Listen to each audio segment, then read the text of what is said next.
ең оңай рецепт жасап көріңіздер. Іштеріңіз қатудың алдын аласыздар, әрі тез жеңілдейсіздер. Сәлеметсіздер ме менің YouTube көрермендерім? Қалдарыңыз қалай? Мен бүгін сіздермен іш қату, яғни запор туралы әңгіме қыламыз. Яғни мен сіздерге іш қатуды жеңілдететін сусын дайындап көрсетемін. Сол сусынды пайдалансаңыздар, іштеріңіз мүлдем қатпайтын болады. Так, іш қату дегеніміз бұл запор деп айтылады. Бұл іштің сирек әрі қиын шығуы негізі бар ғой. Негізгі себептер бірнеше топқа бөлінеді. Тағамға байланысты болады. Кей уақыттарда көбінесе қою тамақтар жейміз. Көбінесе тәтті тамақтар жеген кезімізде кәдімгідей іш қату басталады. Көбінесе көкөністерді аз жеуімізге байланысты, сусындарды дегенімде суды, кәдімгі өзіміздің табиғи суды аз ішкеннен болады. Сосын көп майлы, тәтті, ұнды тағамдар көп жеугенден де болады. Фастфуд, газды сулар, көбінесе қазір кола дегенімізді не қыламыз, ішеміз. Кәдімгідей ол не десем екен, бізді тамағымызды әзім қылып жатыр деп ойлаймыз. Ешқандай тамақты әзім қылу түгілі ол ешқандай ол жеп жатқан тағамымызға ешқандай да қатысы жоқ. Қалай мысалға бір кекіргенімізге мәз боламыз да ше, не болды уже, тамағымыз әзім болады, іш жүреді деген сияқты. Бірақ ондай ешқандай да пайдасы болмайды. Өмір салтына өтіп не қылып алатын болсақ, көбінесе аз қимылдау, ұзақ отыру. Мысалға менің жұмысымда ұзақ отырамын ғой жұмысташы. Көбінесе келгенде, нелер келгенде, пациенттер келген кезде ғана жай бүйтіп не қылған кезде орнымыздан тұрып не қылмасақ, а то бізде де көп отырамыз. Дәретке баруды үнемі кейінге қалдыру. Мысалға, міне қараңыздар, ішіміз кәдімгі ауырып жатыр да, сол кезде егер барып қалсақ, может ішіміз жүреді. А біздер оны кейінге қалдырамыз, бара кейінге қалдырып барамыз. Біраздан кейін жұмысқа байланысты деп ше. Кейінгі үшінші себебін айтайын, бір өмір салтына байланысты. Стресстен де көп болады бұл.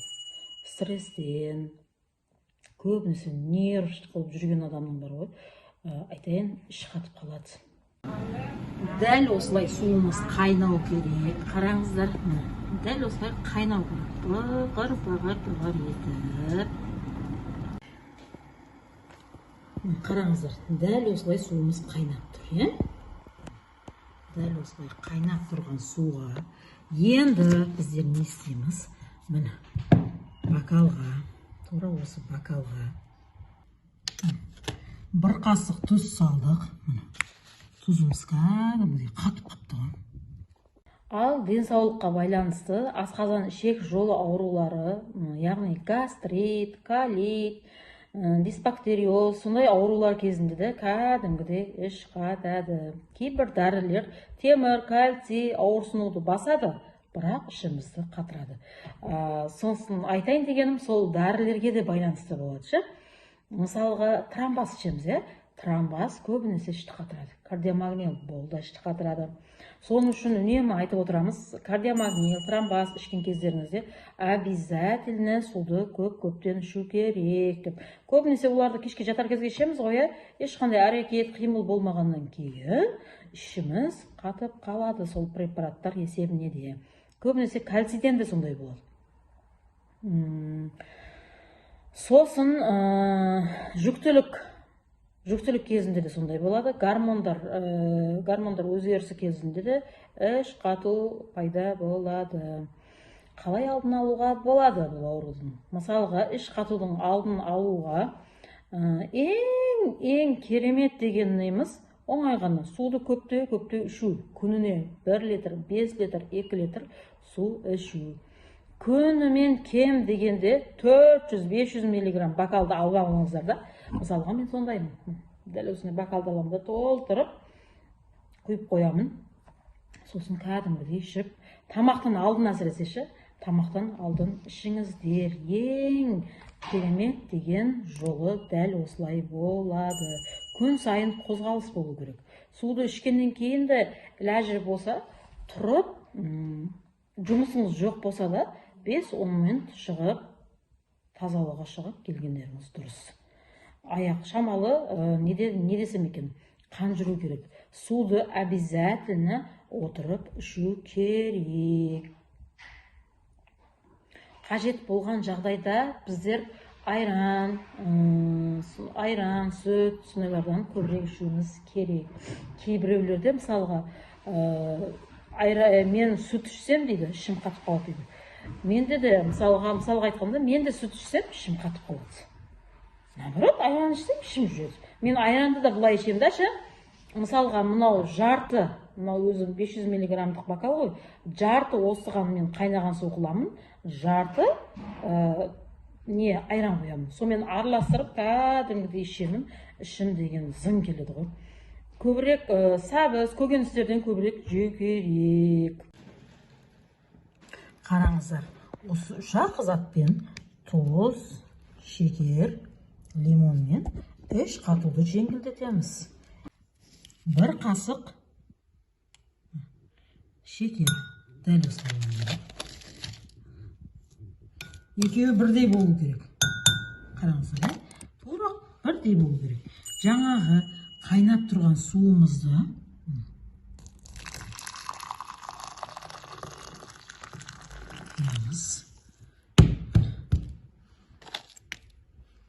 не үшін? Ненің ішінде, тұздың ішінде не бар еді? Сап-сары болып. Осылай еді. Мына сап-сары ештеңке емес, менен сұрамаңыздар. Не мына сап-сары деп? Тамақ істеген кезде, осылай тамақ істеген кезде осылай ішіне бірдеңке түскен ол, по-моему. Ішіндегі сап-сары ештеңке емес, қараңыздар. Тура осылай еріді, Енді болған 2 қасық лимон саламыз. Мен өзім көзім мөлшерлеген, өзім тура сол жасаймын, қараңыздар. Лимон тура осылай мен тесіп істеймін.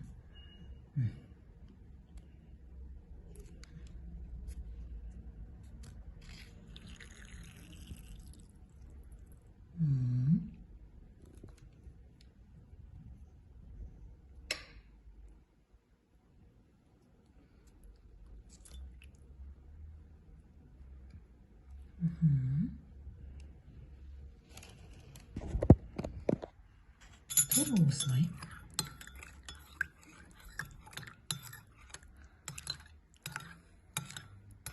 Жақсылап араластырамыз.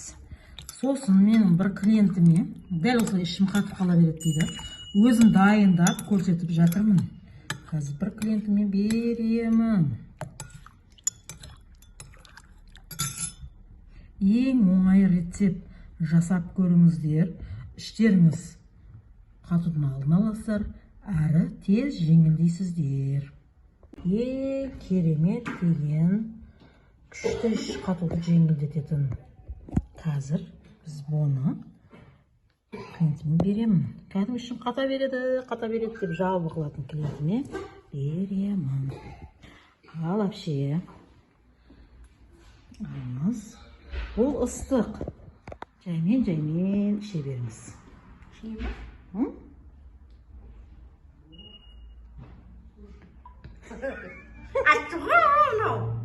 Сондай болады. Қараңыздаршы. Шығын, тәтті тамақта бұл клиентіміз тәтті тамақ екен, кәдімгідей. Шекер, тұз, лимон араласқаннан кейін не болады? Қышқылдау болады. Бұл бірақ ішті керемет деңгейде жүргізеді. Ал әпше сізге ем болсын.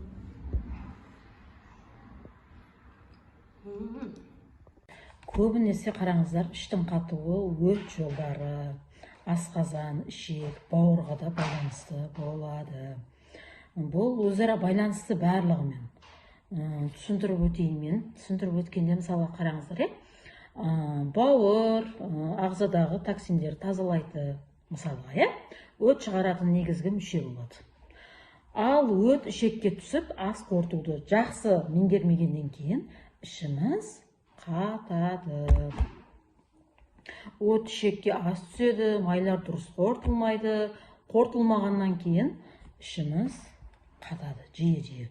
Ал мен сіздерге осы халық еміне байланысты ішіміз келуіні мен жеңілдететін, іш келуін жеңілдететін, әрі өт тазалайтын, бауырдың клеткаларын орнын толтыратын, клеткалары жылтырап тұруын қаласаңыздар, мен сіздерге өте керемет бір сусын дайындаймын. Өте бір қарапайым сусын ол. Мысалға қараңыздаршы. Тұз, мынау тұз. Бізге керегі тұз болады, қарапайым. Халық емі, мынау шекер. Сосын бізге қайнап тұрған су. Сосын бізге, қараңыздар, кішкентай қасықпен 2 қасық қана лимон керек болады. Мысалға, іш қатып қалған кезде қараңыздар қандай болады? Адамда настроениясы болмайды. Қайта-қайта дәретханаға барған кезімізде настроениямыз түсіп шығады. Күшеншек, о күшенгеннен кейін не болады? Мысалға, күшенгеннен кейін не пайда болады? Геморрой пайда болады. Кейін матка төмен түсуі пайда болады. Белдің ауруы пайда болады. Көп қой мысалға, ауыздан ащы дәм келеді. Ауыздан ащы дәм келген адамның іші қатып қалған, яғни бұл өт қисайған деп есептеледі көбінесе. Кейін оң қабырға, бел, бүйрек, қай жеріңіз ауырып жатқан түсініксіз. Сосыншы, қараңыздар, іш қатып қалған кезде давление да жоғарылап кетеді. Соны біліп алыңыздар. Давление жоғарылайды. Тіл, кәдімгідей тілді қараңыздаршы мынандай. Мысалға, тілдің реңіне қарасаңыздар да міне. Егер тіл сарғыш болатын болса, уже бұл іш қату, өттің толуы, бауырдың сарғаюы болып есептеледі. Соның үшін мен сіздерге айтайын, барлығы өт, бауыр, ішек, асқазан, ұйқы без, барлығы бір-бірімен байланысты болады. Іш қатып қалды ма, уже сізде өт толды ма, өт толғанның есебіне уже сізде бауыр ауруы болып есептеледі. Соның бауыр ауруы неғып жатыр ма? Оң жақ қабырғаңыз кәдімгідей ауырай бастайды. Оң жақ қабырға ауырай бастағаны бұл не? Бұл кәдімгідей ұйқы без реттелмеген. Егер қараңыздаршы, егер іштеріңіз қатып қалмауын қаласаңыздар, дәл осы мен дайындаған сусынды үздіксіз ішіңіздер.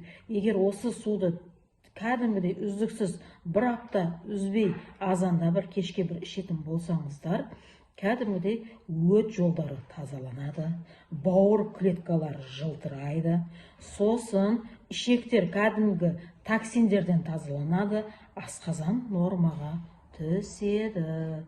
Ал енді менің дайындаған сусынымды көріп тамаша қылып, әрі өздеріңізге пайдалы болса, кәдімгідей пайдаланыңыздар. Сосын менің YouTube каналыма тіркеліп өтіңіздер.